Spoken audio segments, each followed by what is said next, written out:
नमस्कार जी।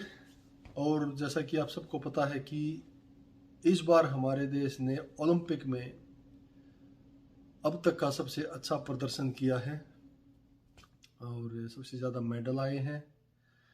मैं सभी खिलाड़ियों को शुभकामनाएं देता हूं जो हमारे देश के लिए मेडल जीत के लाए, और उनको भी मेरी उतनी ही शुभकामनाएं हैं जो भारत का प्रतिनिधित्व जिन्होंने किया और लेकिन किसी भी कारणवश मेडल नहीं जीत पाए। वो भी उतने ही सम्मान के हकदार हैं, क्योंकि उस प्लेटफॉर्म तक जाना बहुत बड़ी बात है, वो भी छोटी बात नहीं है। तो उनके लिए उम्मीद करते हैं, हम प्रार्थना करते हैं कि अगली बार वो दोबारा जाएंगे और मेडल जीत के लाएंगे। तो आते हैं जो सबसे मेन बात है कि हमारी 130-35 करोड़ की आबादी और एक एक मेडल के लिए क्यों तरसती है। हमारे इतने मेडल क्यों नहीं आते हैं जितने और देशों के 100-100, 150-150 मेडल आते हैं। हम क्यों एक एक मेडल के लिए तरसते हैं। क्या हमारे देश में टैलेंट की कमी है? क्या लगता है आपको? क्या हमारे देश में उत्साह की कमी है? इन सब की हमारे देश में कोई कमी नहीं है, बल्कि मैं ये कहना चाहूँगा कि जो टैलेंट हमारे देश में है वो शायद दुनिया के किसी भी देश में नहीं है। कमी सिर्फ एक चीज़ की है, वो है हमारे सिस्टम की। जहाँ तक मैं जानता हूँ, फिलहाल मैं यूएसए में बैठा हूँ, यहाँ के भी बहुत सारे मेडल आए हैं ओलंपिक्स में। और कमी क्या है हमारे देश में कि जब किसी का मेडल आ जाता है उसके ऊपर पैसों की बारिश हो जाती है। और मैं ये नहीं कहता कि वो गलत है, वो बहुत अच्छी बात है कि खिलाड़ी का हौसला बढ़ाना चाहिए, उसने देश का नाम ऊंचा किया है। लेकिन उन खिलाड़ियों का बैकग्राउंड देखोगे ना, जिनके मेडल आए हैं या नहीं आए हैं, जो ओलंपिक में गए हैं, अगर उनका बैकग्राउंड देखोगे, मैं ज़्यादा तो नहीं कहता, 99.9% खिलाड़ी ऐसे होंगे जो बहुत ही ज़्यादा गरीब घर से उठ के आए हैं, किसी भी गेम में क्यों ना हो, चाहे वो। हर जगह खिलाड़ियों का यही हाल है। दो तीनों के बारे में सुना है कि हमारे हॉकी की जो प्लेयर थी सविता पूनिया, जो गोलकीपर थी, उनका मैं इंटरव्यू सुन रहा था कि मेरे पिताजी को 9,000 रुपये सैलरी मिलती थी और मेरी जो हॉकी की गोलकीपर की जो किट थी, 18,000 रुपये की वो किट आई थी उस टाइम पे। मुझे ही पता है कि वो कैसे लेके आए होंगे। और हर किसी का यही कहानी है, किसी की भी आप उठा के देख लो, हर किसी की यही कहानी है। और सरकारें आती हैं जाती हैं, इस सिस्टम को कोई भी सरकार नहीं बदल पाई। क्या करने की ज़रूरत है? मेरी नज़र में ये सिस्टम चेंज करने की ज़रूरत है कि जब जितना पैसा हम मेडल आने के बाद खिलाड़ियों पे न्यौछावर करते हैं, क्यों ना ऐसा सिस्टम बनाया जाए कि जो वहाँ तक पहुँचने के लिए जिनके पास पैसा नहीं है। शायद मैं खुद भी एक प्लेयर रहा हूँ, इंटरनेशनल लेवल पे मैंने भी भारत का प्रतिनिधित्व किया है रेसलिंग में। मुझे इतना पता है कि नेशनल में जाने के बाद उसके बाद खिलाड़ियों की ये होती है कि हाँ भाई, उसके कैंप लगाए जाते हैं, उसके खर्चे सरकार उठाती है, लेकिन वहाँ तक पहुँचने से पहले कोई नहीं पूछता।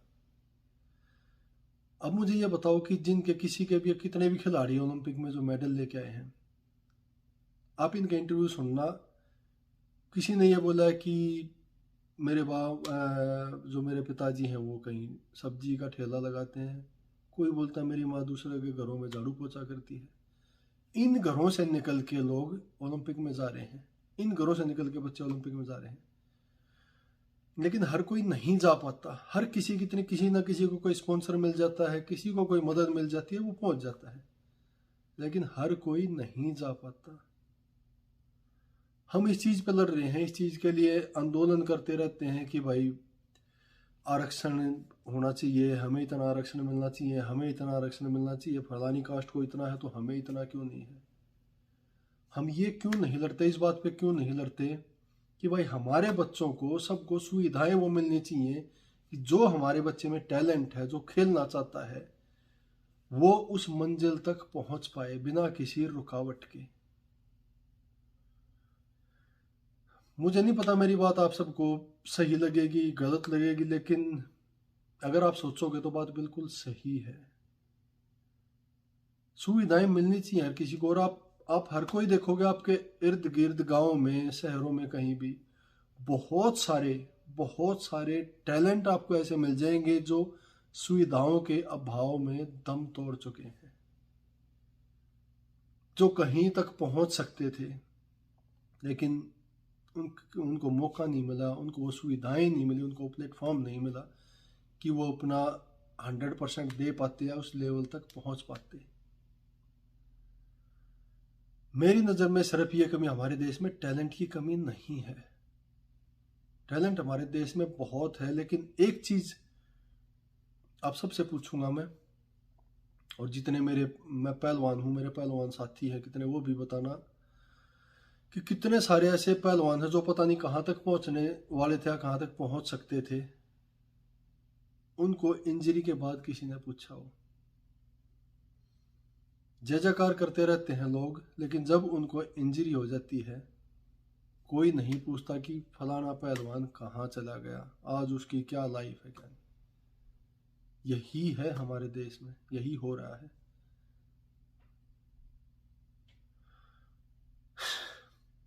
हमारे देश में खिलाड़ियों को, कलाकारों को हम भगवान भी बहुत जल्दी बना देते हैं और उनको भुला भी बहुत जल्दी देते हैं।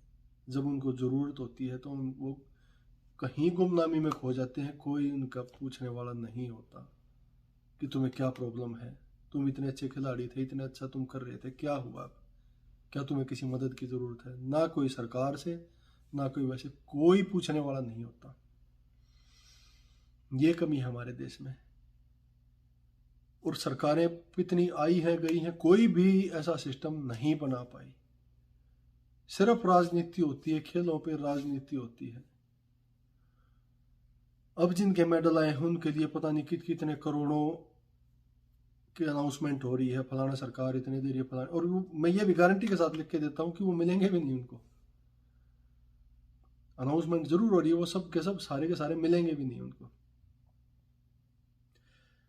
मेरा ये मानना है दोस्तों, अगर ओलंपिक में हमें और अच्छा प्रदर्शन चाहिए ना हमारे देश का, तो जब बच्चों को सुविधाओं की जरूरत है ना, उनको उस टाइम सुविधाएं मिलनी चाहिए। किसी में टैलेंट है हॉकी खेलने का, किसी में टैलेंट है बास्केटबॉल खेलने का, लेकिन आर्थिक रूप से वो नहीं कर पा रहे हैं, उनको वो सुविधाएं उस टाइम मिलनी चाहिए। उनको हॉकी स्टिक मिलनी चाहिए, उनको हॉकी का ग्राउंड मिलना चाहिए, उनको बास्केटबॉल मिलनी चाहिए, बास्केटबॉल का ग्राउंड मिलना चाहिए, बहुत अच्छे टॉप के लेवल का कोच मिलना चाहिए जो उनको सिखा सके। मैं वही बता रहा हूँ, मैं यहाँ यूएसए में बैठा हूँ, बहुत सारे मेडल आए हैं, 100 से ज़्यादा मेडल हैं यूएसए के ओलंपिक में। किसी को भी नहीं पता किस किस का क्या मेडल आया है, और ना ही इतनी जो इनामों की बौछार हमारे देश में होती है, कहीं भी शायद दुनिया के किसी भी देश में नहीं होती। लेकिन एक चीज़ अच्छी है कि उनको जब उनको ज़रूरत होती है उस टाइम उनको सुविधाएं दी जाती हैं। हमें इन देशों से अगर इनकी बराबरी करनी है, इनसे आगे निकलना है, तो ये चीज़ इनसे सीखनी पड़ेगी। ये चीज़ सीखनी पड़ेगी इनसे कि भाई हमें जब बच्चा छोटा होता है उस टाइम वो ग्रोथ करता है अपनी गेम की भी और हर चीज़ की, उस टाइम उसको जब ज़रूरत होती है सुविधाओं की, वो चीज़ें जो रिक्वायरमेंट है उसके गेम में आगे बढ़ने के लिए, वो उसको बिना किसी रुकावट के मिलनी चाहिए। सरकारों को इतना इंतज़ाम करना चाहिए कि कोई भी, किसी में भी किसी तरह का टैलेंट है और वो निखर के आ रहा है बच्चा, जब बच्चा अपना पढ़ाई शुरू करता है फर्स्ट सेकंड क्लास से, उसी टाइम स्कूलों में ऐसी व्यवस्था होनी चाहिए जो कि यहाँ पे है। उनको गेमों में डालते हैं, कभी किसी को उसका पता चलता है कि किस बच्चे का किस गेम में इंटरेस्ट है, और उनको ये चीज़ें पता चलेंगी तो उसी टाइम जब बचपन में ही उनका टैलेंट पता चल जाएगा, उस बच्चे पे उस पर मेहनत करनी चाहिए। हर किसी के पास ऐसा नहीं होता, और ये चीज़ मैं गारंटी के साथ बोल सकता हूँ, आप हर प्लेयर की हिस्ट्री उठा के देख लीजिए, हर किसी का बचपन बहुत ही गरीबी और संघर्ष में बीता है, उसके बावजूद वो ओलंपिक में मेडल लेके आ सकते हैं। तो अगर उनको सुविधाएं मिले तो वो क्या नहीं कर सकते। उनको पहचानने की जरूरत है, बचपन से ही हर किसी का टैलेंट पहचानने की जरूरत है, उनको सुविधाएं देने की जरूरत है। और अगर ऐसा हो जाए, कभी ऐसा हुआ, मैं गारंटी के साथ बोलता हूं हमारे देश के मेडल सबसे ज्यादा होंगे ओलंपिक्स में, क्योंकि हमारे देश जितना टैलेंट कहीं भी नहीं है, कहीं भी नहीं है हमारे देश जितना टैलेंट। उम्मीद करता हूं आप सब मेरी बात से सहमत होगे और आप सब मेरी इस बात को शेयर करोगे, इसका समर्थन करोगे, किसी न किसी एक तक ये बात पहुंचे और इन बातों पे जोर दिया जाए तो बहुत कुछ अच्छा हो सकता है, बहुत कुछ अच्छा हो सकता है। कभी एक बार सोच के देखना कि हमारे देश में कमी कहाँ रह गई है, बस वो कमी ढूंढ कर उसको दूर करने की जरूरत है। ठीक है जी, अगर बात अच्छी लगी हो तो इसको शेयर करना,